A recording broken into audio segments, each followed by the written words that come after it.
Apoptosis. 3.1 Concept. Programmed cell death, also known as apoptosis, is a type of cell death that is energy-dependent and regulated by programmed mechanisms. It serves to maintain a balance between the generation and elimination of cells in the body, regulating the cell population. Cell death can occur via two mechanisms: pathological cell death, necrosis, and natural cell death, apoptosis. In the case of pathological conditions, cells may become swollen, with distorted and ruptured cell membranes, leading to cell breakdown. This type of cell death is referred to as necrosis, also known as pathological cell death.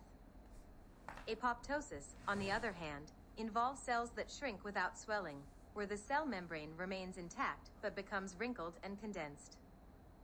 Apoptosis is an integral part of cellular activities, where cellular components, including DNA, are cleaved and cellular organelles and other components are degraded.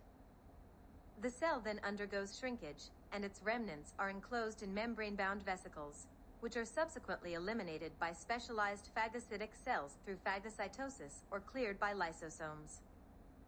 The apoptosis mechanism serves to protect neighboring cells from destruction. 3.2 Regulation mechanisms of apoptosis. The regulation mechanisms of apoptosis are complex and involve the participation of various genes that can either inhibit or promote the process, such as the p53, Rb, and BCL2 genes. The p53 gene encodes a protein called p53, also known as transformation-related protein 53, TRP53.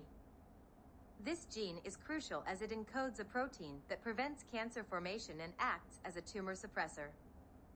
The p53 protein binds to DNA and regulates gene expression to limit the occurrence of mutations. The p53 gene has been described as the guardian of the genome. In humans, the p53 gene is located on the short arm of chromosome 17, 17p13.1. If this gene is damaged, the tumor-suppressing function is severely compromised. Individuals with a dysfunctional copy of the p53 gene are highly likely to develop tumors at an early age. This gene can be altered by mutagens, chemicals, radiation, or viruses that increase cell division. More than 50% of human tumors contain mutations or loss of the p53 gene. Increasing the amount of p53 can be a therapeutic approach to treat tumors or prevent metastasis. However, this is not a viable treatment method as it may cause premature aging. For example, human papillomavirus, HPV, encodes a protein called E6, which binds to the p53 protein and inactivates it. Certain types of HPV, particularly types 16 and 18, can lead to the progression from benign warts to cervical cancer. The retinoblastoma protein, PRB or RB, is a tumor suppressor protein that is dysfunctional in several types of cancer. One of its functions is to prevent excessive cell growth by inhibiting the cell cycle until a cell is ready to divide. When a cell is ready to divide, RB is phosphorylated, rendering it inactive and allowing the cell cycle to proceed. In humans, the RB protein is encoded by the RB1 gene, located on chromosome 13 at the long arm, 13q14.1q14.2. RB acts as a regulator of transcription. If both copies of this gene are mutated, the protein becomes inactive, leading to retinoblastoma, a cancer of the retina. BCL2 is a gene involved in the apoptotic process and was first identified in lymphoma cell lines derived from human follicular lymphoma.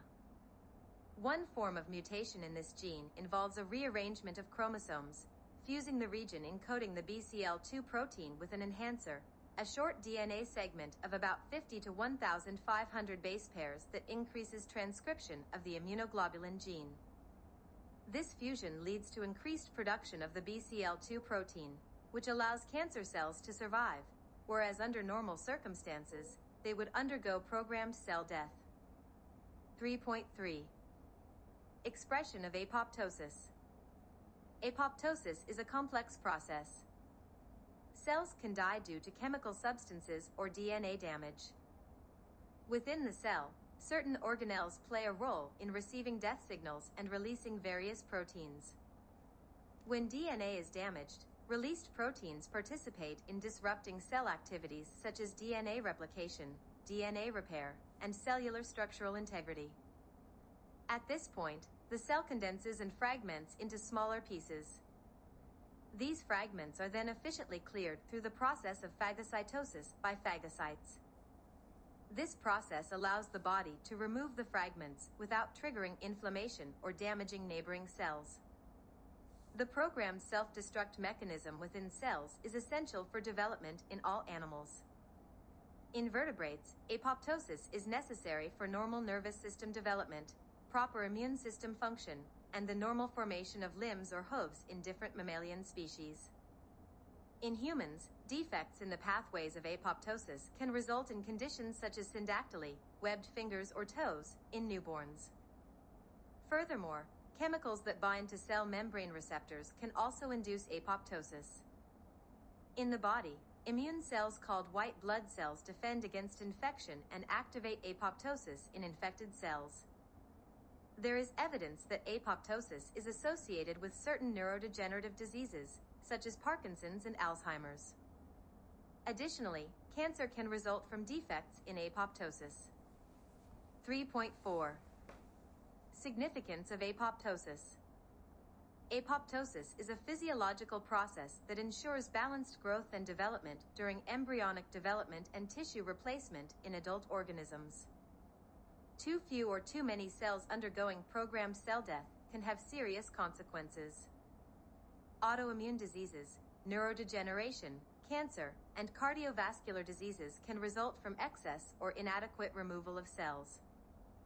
Different cell types have different timeframes for programmed cell death. After their formation, some cells undergo programmed cell death within 24 hours, neutrophilic polymorphonuclear leukocytes, 2 to 3 days, intestinal epithelial cells, or 2 to 3 weeks, epidermal skin cells. During embryonic development, cell proliferation and apoptosis occur simultaneously to ensure that no tissue grows too rapidly or develops too slowly. For example, the liver of a developing fetus remains morphologically stable until adulthood. In the early stages of individual development, cell proliferation and apoptosis coordinate with each other, occurring at different rates. For instance, cell proliferation helps in wound healing when the skin is injured, while apoptosis sloughs off sun-damaged skin cells that could potentially develop into cancer cells. 4.1.